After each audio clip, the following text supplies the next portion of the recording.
Hello, members. I am Tom Morrison right here in Nashville, Tennessee from the Metal Treating Institute's home office. We're here today to talk cybersecurity and some new things coming on. But before we jump into that, I just like to always let everybody know, if you hover at the bottom right down here on your bottom of your screen, the Zoom screen, you'll see a thing called chat box. Click that chat, and to your right, a big long line will pop up where you can see comments or push chats if you'd like. I've posted out there type questions here. You post them at the bottom, and you can see it says, so where are you listening from? And so you can post it out there. We'd love to hear where people are listening from.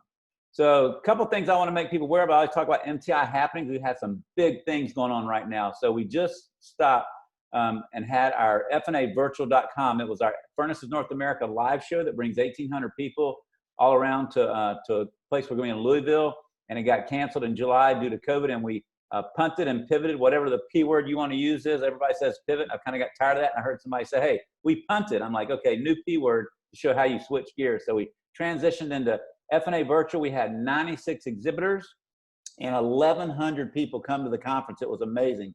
And you're able to go in, watch 42 sessions, 4 of them live, and also visit with 96 exhibitors on everything that you can imagine, from furnaces to sensors, controls, pyrometry services, you name it, it was there. And the cool thing was that you could venture in and out of each booth, research companies, look at product demonstration videos, see some cool promo stuff. They had tons of technical documents and pictures of different equipment. So it's really a great way to learn before you connect with the supplier. And here's what I want to tell you what's happening. If you go out there right now, just go to FNAvirtual.com and go to the website. If you registered for the show and you were a part of it, you can log right in and you can go start looking at that stuff. If you didn't register, for free, no matter who you are, you can go to FNAvirtual.com. You can click to the bottom where it says not registered. You can create a quick account, and it's going to send you an email with a password, and you're going to be able to log in, and you can go see those 96 exhibitors and see some really cool videos on some really good equipment, and look and see what's out here now that can make our place better, more efficient. So go check that out anytime you can. The board is looking here in the next couple weeks of potentially transitioning FNA Virtual into a heat treat marketplace, where you'll be able to go out and research companies with video and technical documents, anything, and be just a very informed consumer heat treat buyer of product. And we're even going to open it up to commercial heat treaters to put their to have a booth themselves, because guess what? We're going to be marketing this marketplace to guess who? The 9,500 plus captives out there that all of you want to do business with. So it's going to be really cool stuff, and we're working on it hard to make it a very functional website for captives to find you as heat treaters as well as the suppliers out there. So stay tuned for all that. And then the next big item on the list is our quarterly sales forecasting webcast coming up on November 5th at 2 o'clock Eastern time with ITR Economics. Everything's changing dynamically in the economy and heat treat as well as every other manufacturing industry out there. And for 30 minutes to 45 minutes, you're going to be able to come on and see the latest breakdown of our quarterly sales report that's going to be sent out at the end of this month. So if you're in our monthly sales program, you get to be a part of that. If you're not in our monthly sales program, you need to email us. You can go to heattreat.net, look at the benefits tab at the top, and click benefits and click the monthly sales reporting, and click in there and click on our account setup program. And you'll get in that program and you'll be in the know. The biggest thing we're facing right now is uncertainty. And the one thing this program does is removing all the uncertainty about what sales are going to be like the next 1, 2, and 3 years. So jump in and be a part of that program. Call our office, email us if you have any questions. We will work hard to get you in that program as soon as you can.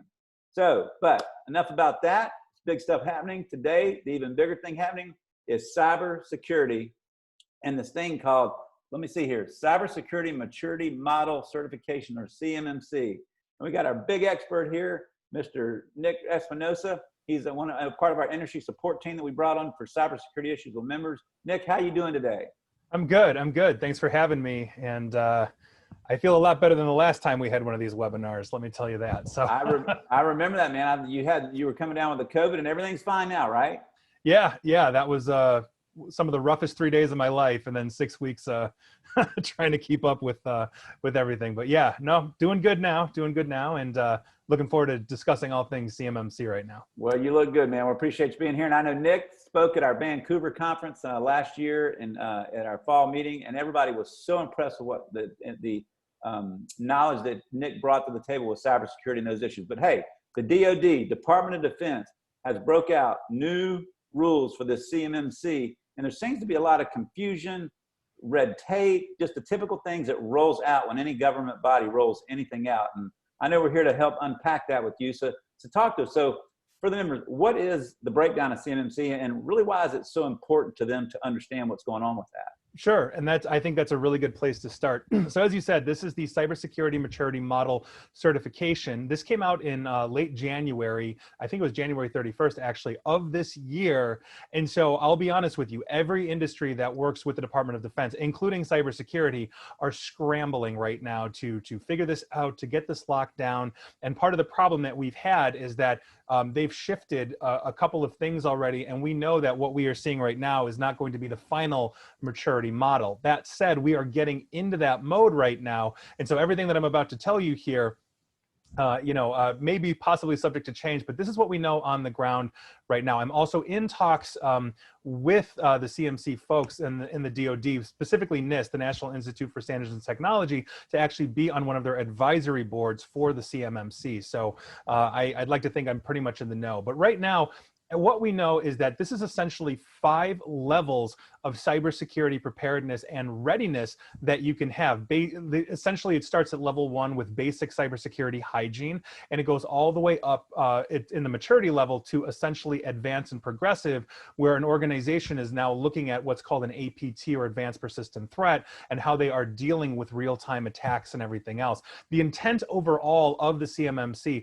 is to incorporate it into the Defense Federal Acquisition Regulation Supplement, or DFARS as most people know it, and then use it essentially as a requirement for contract work. In other words, when they have fully spun up and said this is going to be good, and we're estimating that it's probably going to be about 2 years or so, this will essentially be a requirement to work with the Department of Defense.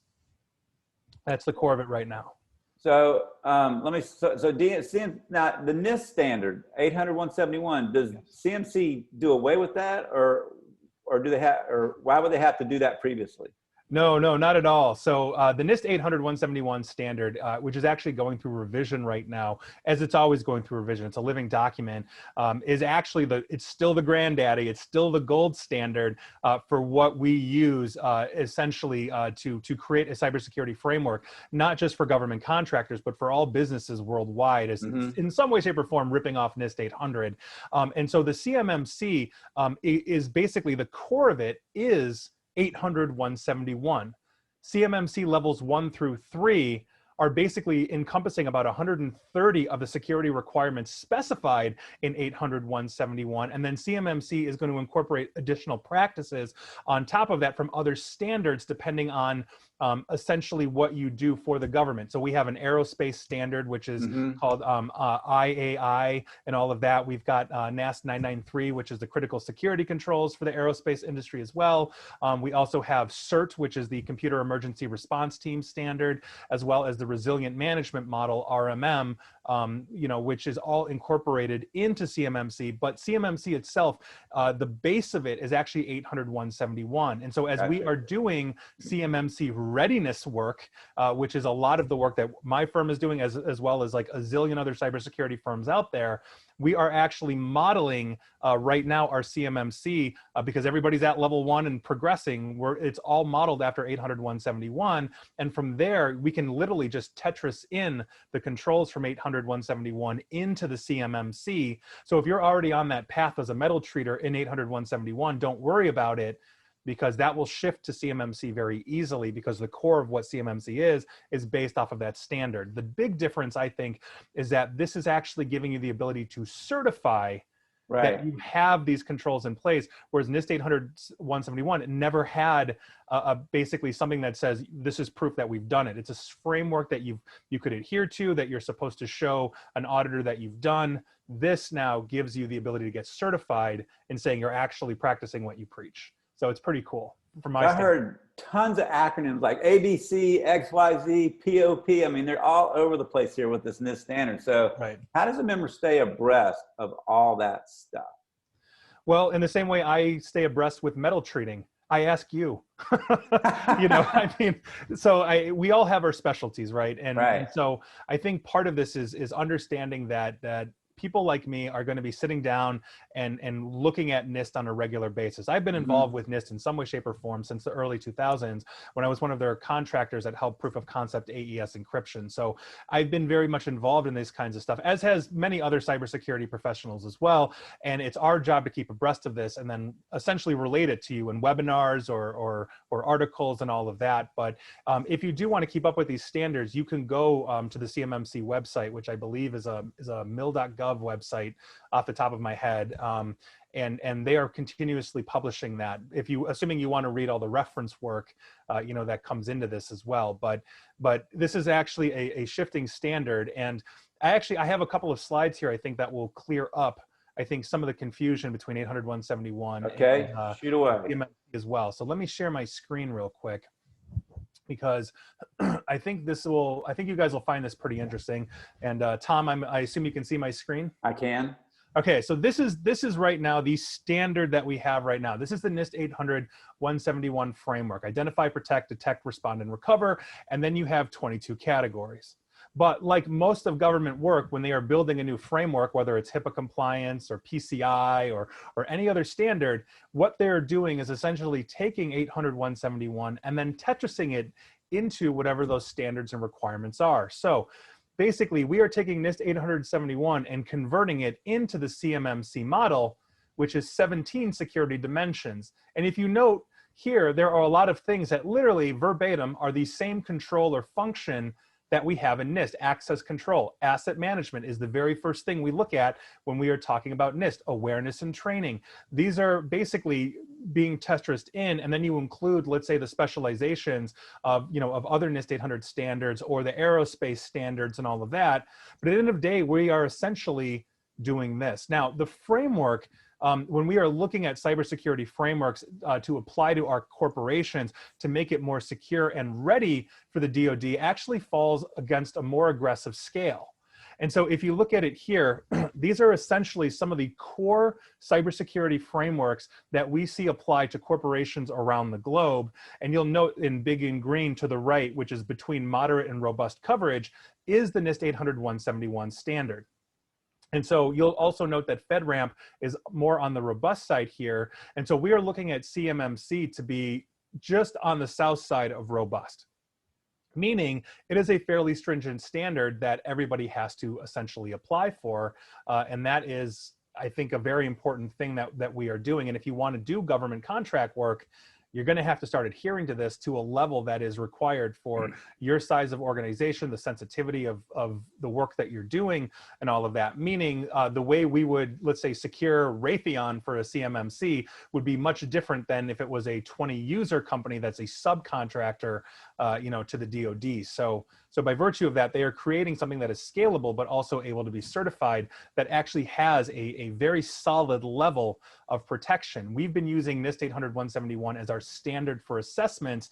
And right now, as we are all doing CMMC readiness, we continue to use the 800-171 standard because we know that, like I said, we'll literally just Tetris it in to the framework that the CMMC has created and continues to evolve. Again, we're on 1.02 right now, I believe, is the latest from the CMMC. And so we're not even on 2.0. And 1.0 to 2.0, there's going to be some major changes that nerds like me have, that have had input now that we've got this thing up and running and we're shaking it out.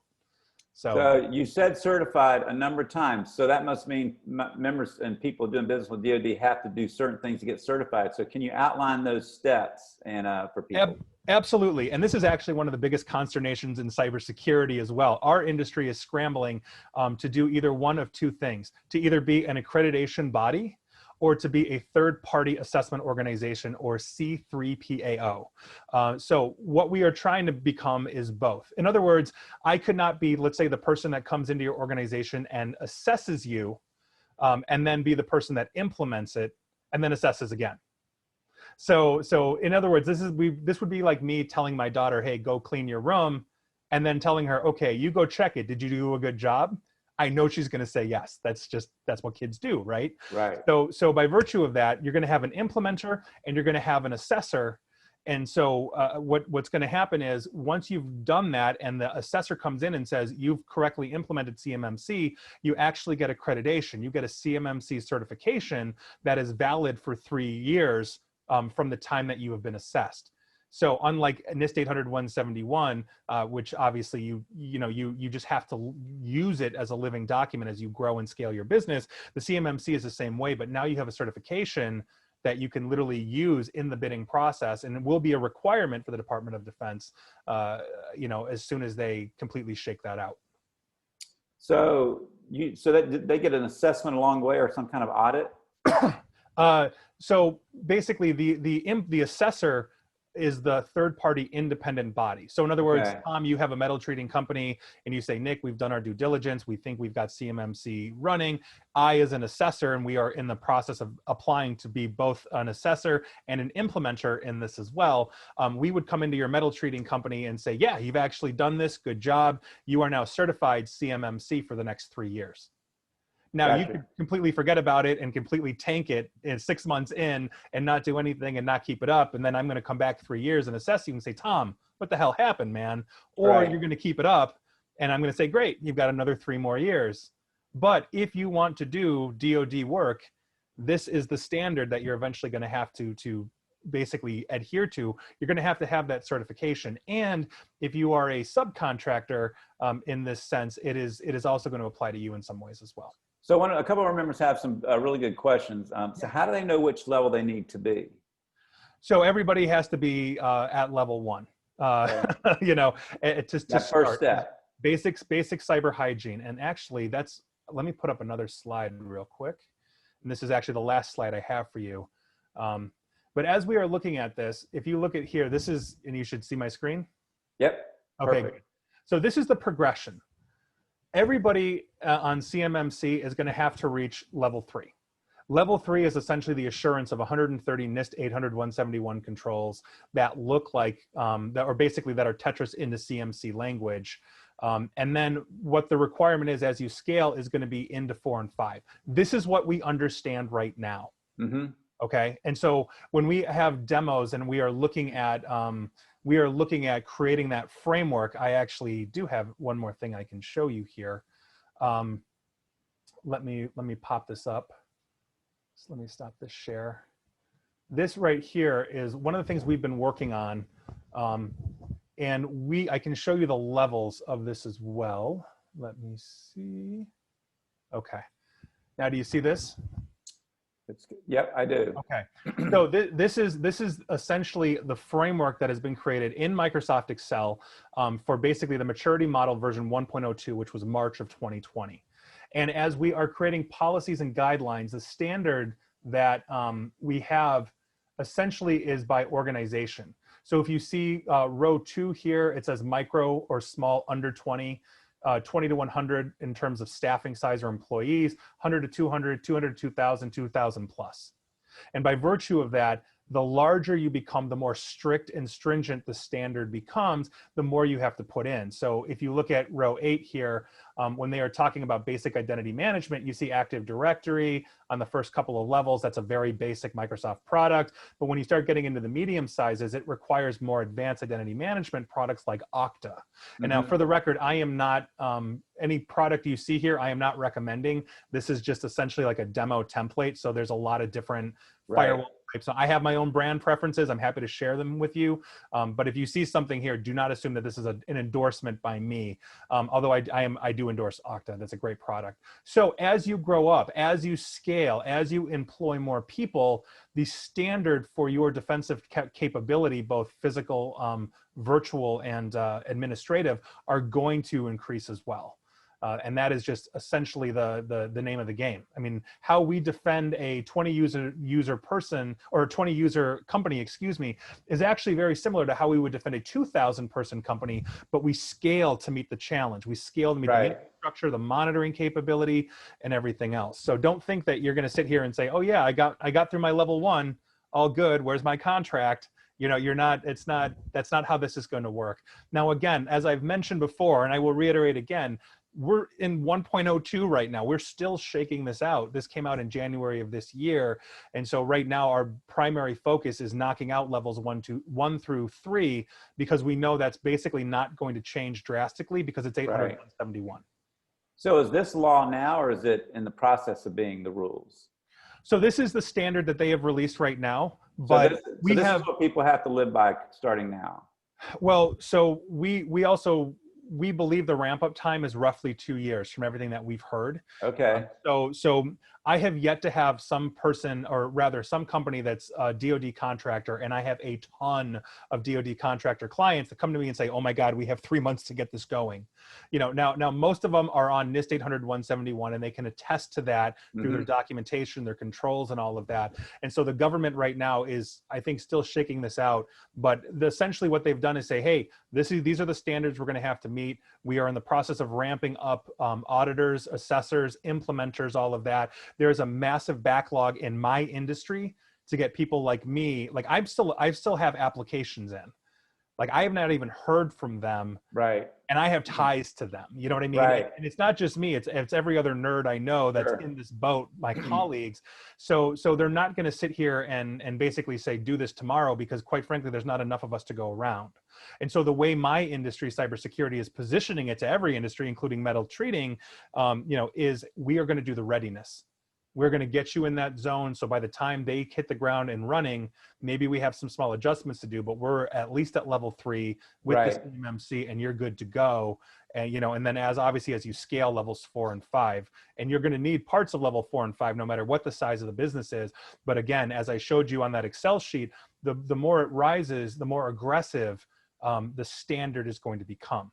Now, that said, with things like identity management, there are table stakes, I think, for good defensive strategies, whether you're 10 people or 10,000. And that would be products like Okta and other identity management solutions as well. I think it's worth the money because of the defense that it brings to any size organization. Right. So hearing all that, any best guess when they'll have actual auditors to be able to come out, or assessors to do the work? Well, they're starting to graduate, from what I understand, the first round, which is a handful of people. Okay. I think what's happening is they had this is what we understand basically is, okay, the first round is going to be the guinea pigs. You tell us what we're doing wrong, cybersecurity professionals. That's why I wanted to be in on the first round. I'm trying to get in on one of their boards. And they're going to crowdsource this thing, right? Yeah, basically. Well, yes, because we have literally sat through standards. I was one of the first people to have the SCC ISP designation on the globe. I'm one of like 150 people to have it. And essentially part of that was, okay, you have a zillion other certifications. I'm like, yeah, that doesn't work. We can change that, I think, so there's going to be this process, I think, of them maturing it as the cybersecurity people really get a hold of it and start saying, well, yeah, but that just doesn't make sense. Or, we could tweak this to make it better, all that. And I don't think they're going to sit here and burn this down, because they've had a lot of input on nerds just to get this going from NIST. But I do expect changes to this as well. That's the scuttlebutt around cybersecurity. And again, we're all applying and going through the processes right now. They just don't have enough people teaching it. And as I say, it's like chasing a butterfly on a nice warm day, right? Will you ever catch it? Well, maybe if you're Rocky, I don't know, but it's just one of those things, so right now it's 800-171 readiness, and that has been perfectly acceptable. No, like I said, none of my DOD people have said we have to do this in 6 months. They've all said, how do we start Tetrising our 800-171 or 853 or FedRAMP or SCF or any one of those into the CMMC, and they're already prepping and planning on that. So one of our members asked if you could expand on the self-assessment requirements of SPRS. So self-assessment requirements with the CMMC are, in this sense, they're going to essentially be going away. So what we understand is that there will be no more self-assessment for the CMMC. And I believe I'm answering the question. If not, please update me in the chat. But one of the questions that I get a lot is, can we just self-certify? And the answer for this is no. The government is actually clamping down on this and making it a DOD standard. So you're going to have to hire somebody to actually self-assess. This is my understanding from this right now. Obviously, if you know something different, again, this changes. And before, a couple of days ago, I sat down and reviewed everything to make sure that what I was delivering wasn't months old, for you as this changes. So as far as I understand, that there's the self-assessment requirement as under the umbrella of the CMMC is going to be going away. So one big question that came up that I was thinking through. So because this is done by the government, are the assessments public information? So no, actually, and that's really good. That's actually a really good question, because obviously when you're dealing with the DOD, there's a lot of, bids have to be public, for example, this kind of stuff. The results of your CMMC assessment will not be made public as far as we know right now. The only information that will be made publicly available is that your company actually has the certification.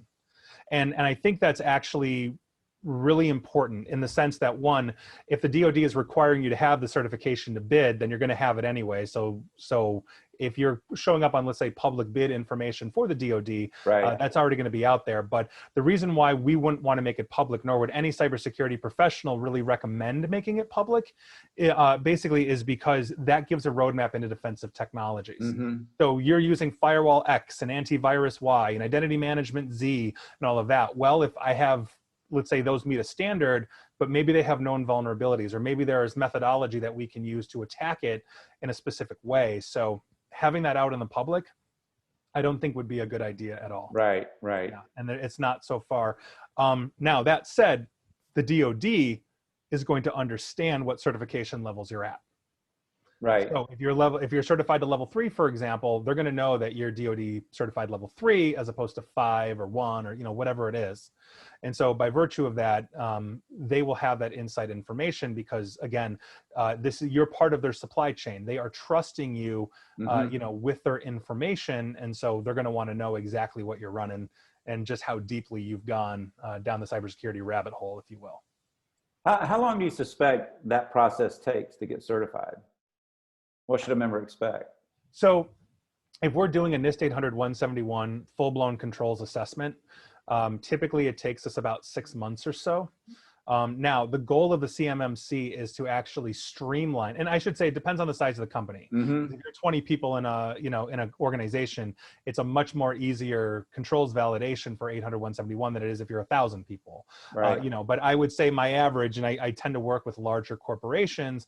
I have small, but I also work with larger corporations. That tends to be around 6 months or so to do absolutely everything, to look at all 130 controls, because it's not just reading the paperwork; it's right. actually validating you've done what you've said you've done. Correct.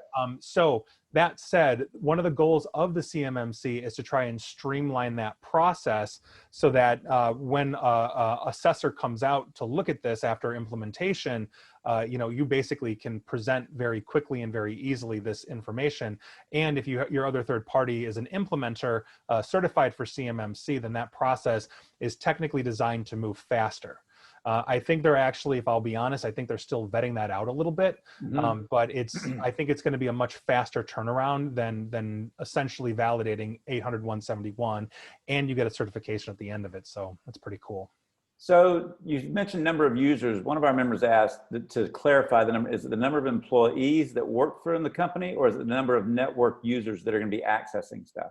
So from what we understand now, it's the number of employees in the company. And the reason being is that when we are looking at the overall umbrella of a cybersecurity or data security framework, we're looking mm-hmm. at the confidentiality, integrity, and availability of data, and then we are applying that through physical, technical, and administrative controls or safeguards.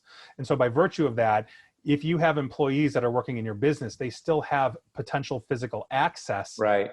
To the computer. Can the guys from, walk off the line and go sit down at the secretary's computer and go to God knows where? Can they then get access to her shared drive that has critical DOD information in it?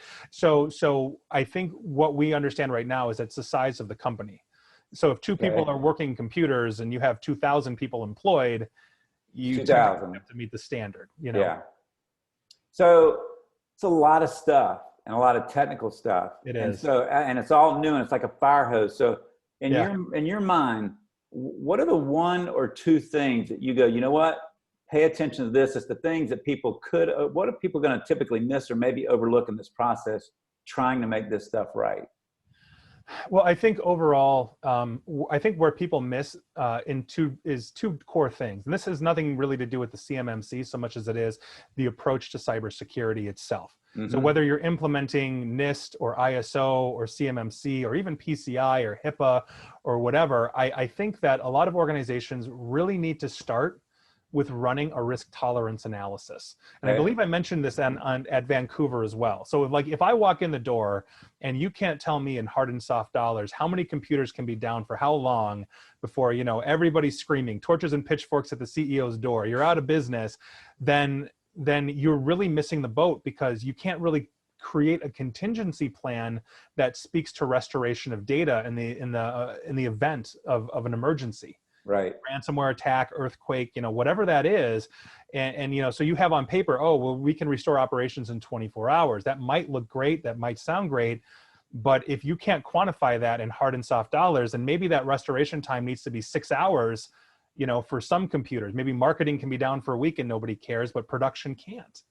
And so that is, I think, a huge, huge problem that we have. I think another issue that a lot of organizations have is that they're not really running assessments or gap analysis on their cybersecurity framework or the infrastructure that they're running prior to taking on something like this. Right. Something like a CMMC or a NIST 800-171 is not a bolt-on product to what you're doing. It fundamentally transforms how you operate your business, not just on the technology side, but also on the management side as well.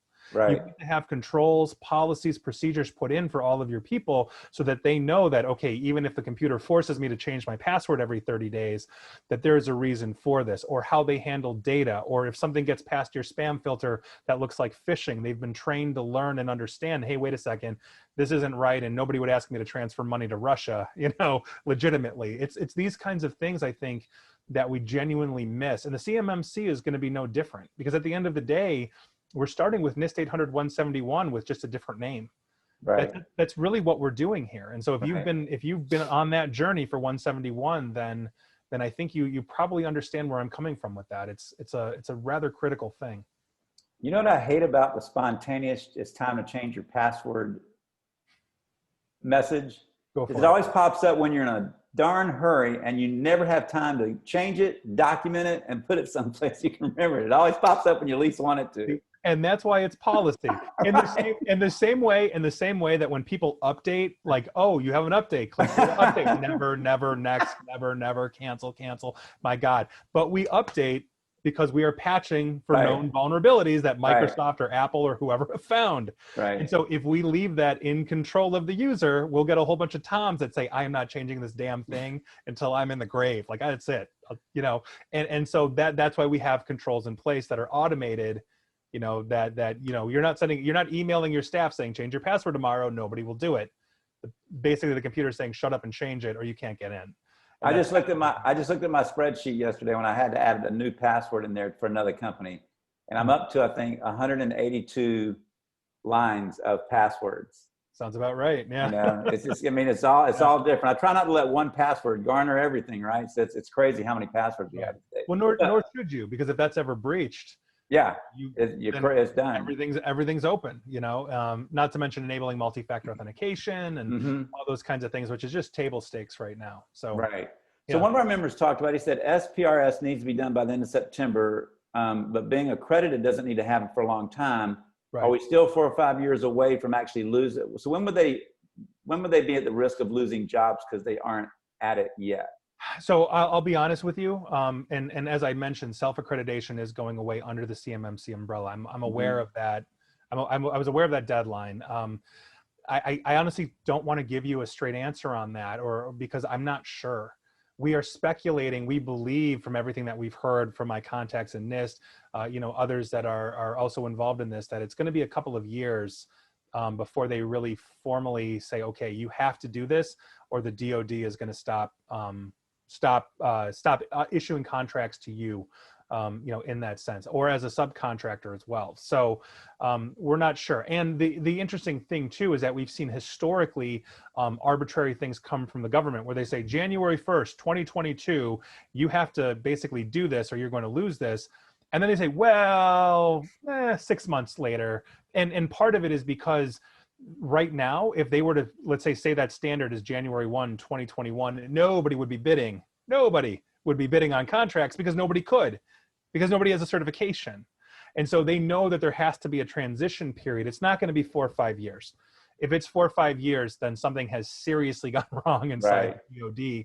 But 2 years is about what we're expecting, and how we've been advising our clients that are, again, from small to utterly massive on the DOD side, is essentially, well, you're 800-171 certified right now. So let's start Tetrising all that paperwork and framework into the CMMC, and then start working on those levels 3 and 4, depending on your needs in aerospace or whatever that is. And so that has been the goal. So then when the assessor comes right in, we don't even have to do the implementation. They can just assess to say, well, you've been on 800-171 and you've pivoted or punted or whatever you want to call it directly to CMMC, and here we are.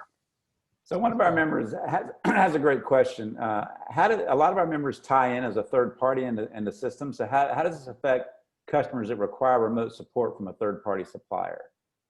So basically what we are looking at with the CMMC is something that NIST 800-171 has spun up in the last couple of years, and that is supply chain assurance. So for example, if you have remote support from, let's say, a third-party IT or a managed service provider, they actually have to offer you assurances to a certain level of data security or standards. And so by virtue of that, what you're essentially doing is either you're looking for an outsourced IT company, cybersecurity firm, or managed service provider that will offer you that, but also attest to that as well. That is part of the due diligence that you have to do, and you should be doing right now as well. And this is actually something I talked about in Vancouver, not when I was on stage, but the next day you guys kind of had like these breakout sessions with conversations, and I stuck around for that. And people were asking, how do you look for a good cybersecurity outfit, or how do you look for a good IT company? Because you don't want to hire me to fix your printers and manage your computers. You'd hire me defensive strategies. So, and those are the kinds of things that we are looking at, what they will attest to.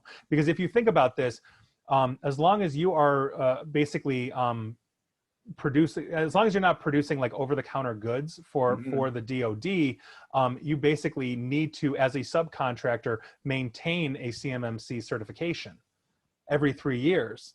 So that is, I think, a huge problem that I think a lot of subcontractors are going to have, because now you have to look at your supply chain and basically say, should I be working with you? And we've seen a ton of data breaches. I mean, the last big one is Blackbaud, which is they're used in hospitals and educational institutions and charities, and they got the entire planet, like thousands of charities around the globe are saying, yeah, we just got your data dumped because Blackbaud got it dumped. And that's what the DOD and NIST are looking to essentially separate. Nobody wants their subcontractor to basically get breached. So like if you're working for like one of the massive ones, and I just used Raytheon as an example, if you're working for Raytheon is, you have to give them assurances that you're going to handle the data they give you, their proprietary information for the DOD securely, which means you then have to give them assurance, which means that the people that have access to your systems, like your third-party IT team, also has to give you the assurance of security as well. Right. So you may have mentioned that through some of this, but do subcontractors need CMC verification as well? Yes. So again, as long as you are not basically manufacturing, solely producing, what's called COTS, C-O-T-S, as long as you're not doing those kinds of products, then you have to get the certification as well. So if you're doing something very specialized and it's not just over the counter kind of, I can go and order this off a shelf kind of thing, let's say your specific metal treating that you're doing for an aerospace manufacturer, if that's very proprietary to you, the product that you are returning to them, you have to have this certification. Wow. Okay. Awesome. They won't work with you. For the record, they won't, because you will fail their supply chain assurance for their CMMC. You need to get this certification. Right. So one last question. So everybody listening to this, what is the one big takeaway, the one thing leaving this session you would say, if there's one thing you want to do now, this is the one or two things you want to be looking at or progressing with in the next 30 days? Are you asking, you're asking me that question? I'm asking you, yes. Okay. It sounded like you were asking like, hey, tell me this in chat. What you think? No. So for the next 30 days, I would honestly go and look at level 1 of the CMMC. And that's assuming that you really haven't done any NIST 800-171 work.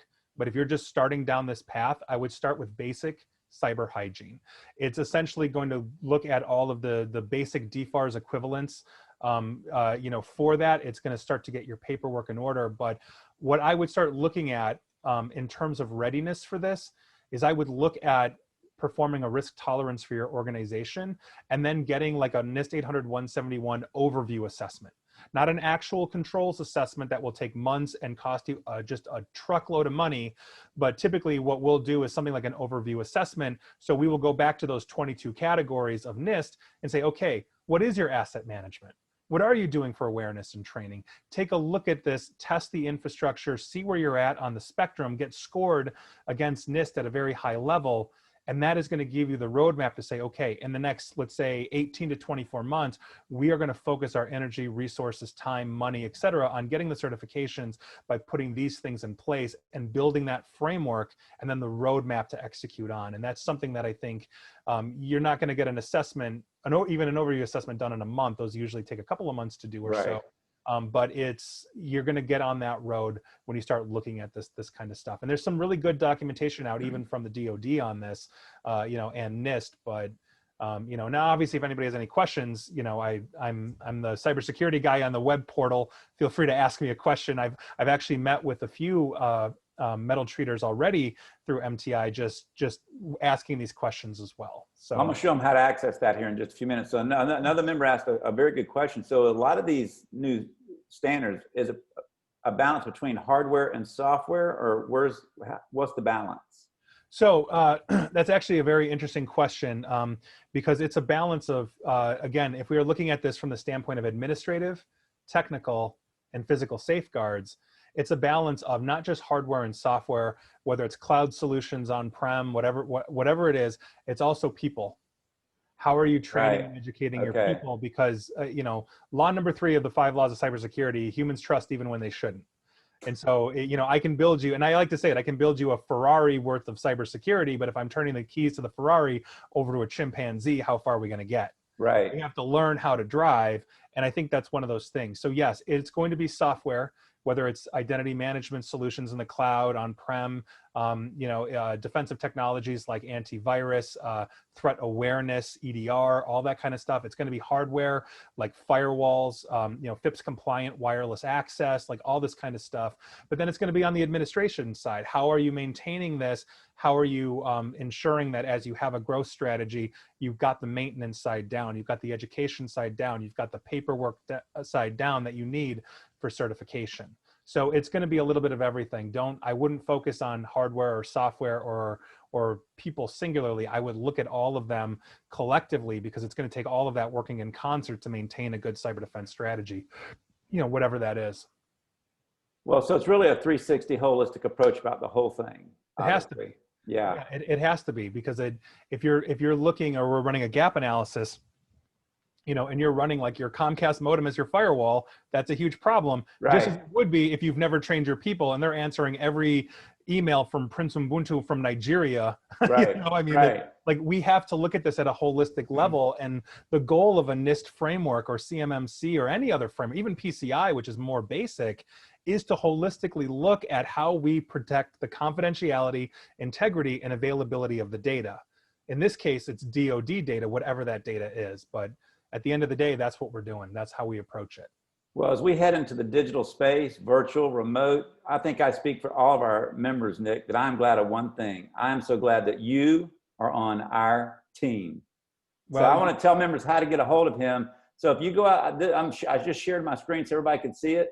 So can you see this, Nick? Yes, you're good. So one of the big power benefits, members, that you have access to us is this right here. When you go out to heattreat.net and you hit industry support team, you have this incredible array of professionals right here. You see Nick's at the top, but all these people are our industry support team of everything from technical standards to staffing, quality control, OSHA, HR, labor.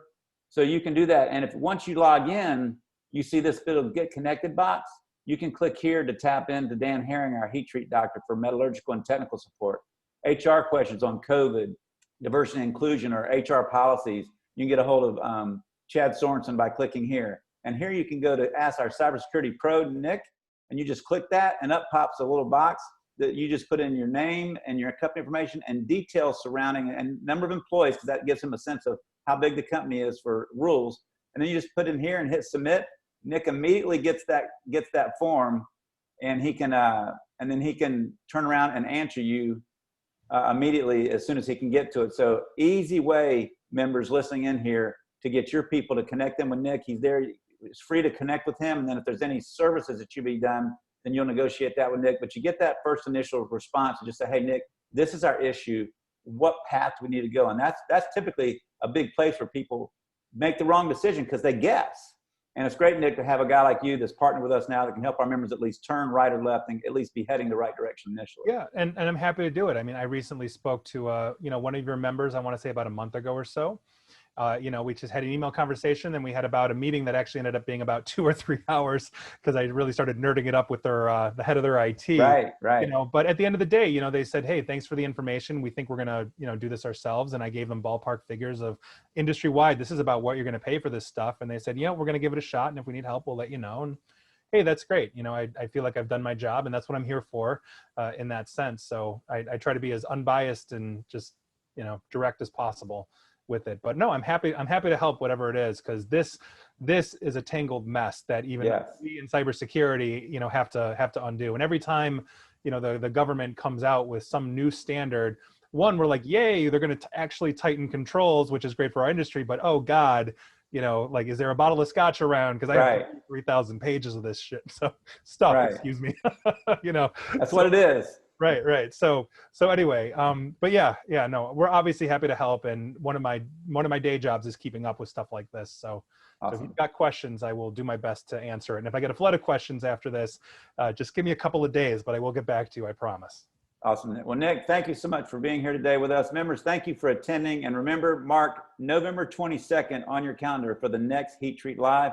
We're going to be diving in with our Technical Standards Committee leadership into some very big things are now moving through things like NADCAP and the AMEC and aerospace and ASTM and some other things that you're going to want to be on top of as we go into 2021. But hey, we love you and we care for you. Our staffs here are working hard for you, and we just thank you for being great members for us, and hope you finish strong in 2020, moving into 2021. And we're here for you. And always remember, you're not just strong, you're MTI strong, my friends. Have a great day, and we'll see you in November.